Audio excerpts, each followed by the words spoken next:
On December 4, 2005, a dog walker, David, was met with a horrific sight. A young woman was laid, unmoving, face down under the seawall on Prestwick Beach, Scotland.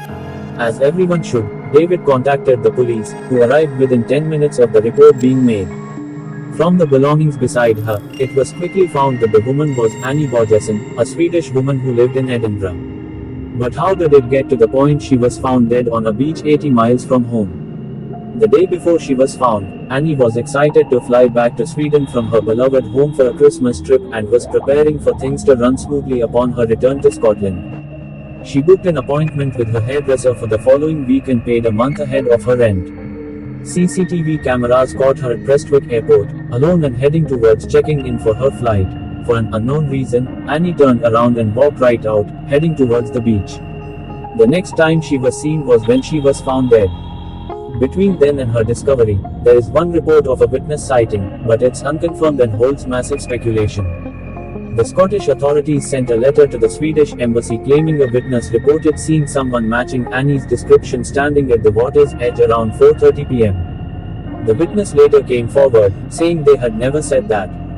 That brings us back to David, the dog walker, reporting Annie's body to the police and giving his statement around 10 minutes after the call. He recalled, "They said they'd get in touch with me if they needed me. I thought I would hear something, that they'd contact me and get a bit more detail. It was surprising that they never." As he said, police never contacted him, which is massively unheard of since David was their only witness. Within 100 minutes, Annie's body was moved to a nearby mortuary. It's impossible to believe that, forensically, everything was accomplished before Annie was moved. Detective Michael Neal, who was on duty that day, explained that they were in a race against time because of the tide. The day following the discovery, December 5th, a letter was written and dated from the Scottish police to Swedish authorities. In it, they claimed they suspected that Annie's cause of death was suicide, but her post-mortem had yet to be conducted. Her family denied the ruling, claiming that there was no case for suicide. Guje, Annie's mother, couldn't fathom why her daughter would walk out to sea less than a mile from the airport she was set to fly home from. Annie's autopsy was performed at Air Hospital. It concluded that her cause of death was most likely drowning. The report stated there were no significant injuries or evidence of trauma. But the undertakers who handled her body would say the opposite.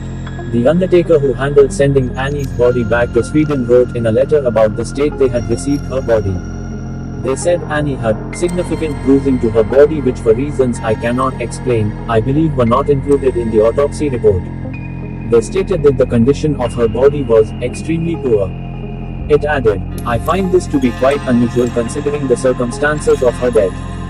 Gun Dainberg, the undertaker who received Annie's body in Sweden, says she opened the coffin and saw finger marks around her neck, and extensive bruising on her body, like someone had hit her.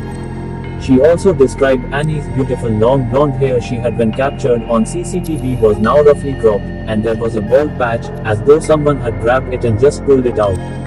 "I have never experienced anything like this before. You don't forget, I think the family were in a state of shock. She couldn't have caused all those bruises herself." Gunn explained in a documentary about Annie's death. Tests were performed on her body, finding microscopic creatures that appeared to have come from a freshwater environment. This is odd, considering she had supposedly drowned in the Firth of Clyde, which is salt water.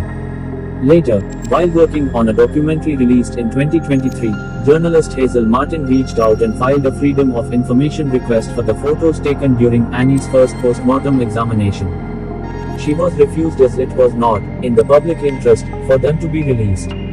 Similarly, Annie's family were denied the images because they weren't in the family's interest. When Annie's body made it to Sweden, her family took pictures of the bruising and believed she was beaten, drowned and then placed to stage a suicide at Prestwick Beach. Hazel agrees with their theory, questioning why Annie would travel 80 miles from her home to where the water in the bay is extremely shallow and you have to walk half a mile to reach swimmable depths to end her life. Detective Michael Neal argued that a lot of families struggle to accept their loved one has taken their own life. There was never anything at all in the whole investigation to indicate that there was any criminality involved in Annie's death, he further said. But that, according to the family, isn't true, and they found many oddities in Annie's death that they thought deserved investigation. The rugby player, Shortly before Annie's death, she told her friends she had met a man claiming to be a New Zealand rugby player on the Scottish team, Martin Leslie, at a nightclub. She said he was very full on, to the point she felt uneasy. A few days later, Annie was at her local swimming pool, and the man showed up, watching her as she swam. She told her family in Sweden that she feared the man was a sexual predator. If it wasn't clear, the man wasn't Martin Leslie, who was all the way in New Zealand. The man was never tracked down. Phone records. The police claimed that Annie received no calls in the 3 days leading up to her death, but her mother called on the 1st to check in with her daughter. And a friend witnessed Annie take a phone call on December 3rd, right before she left for her Prestwick trip.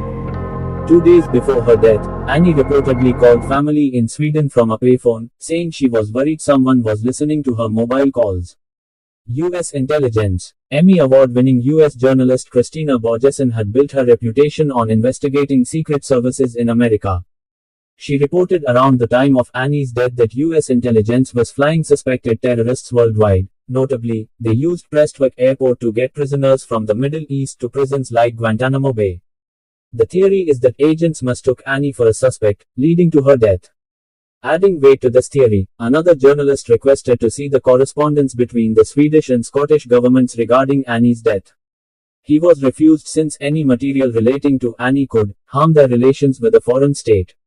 It was also found that Annie's case is a classified state secret in Sweden. But if Annie's death was a suicide via drowning, then why would her death be a classified state secret? Why would information regarding it cause harm in relation to a foreign state? Annie was described by her best friend as something like a Viking princess with her long, thick blonde hair. She was deeply loved by her family and was said to have been an incredible friend to those honored with the title. Annie could speak 6 different languages and was a talented singer who enjoyed music and dancing.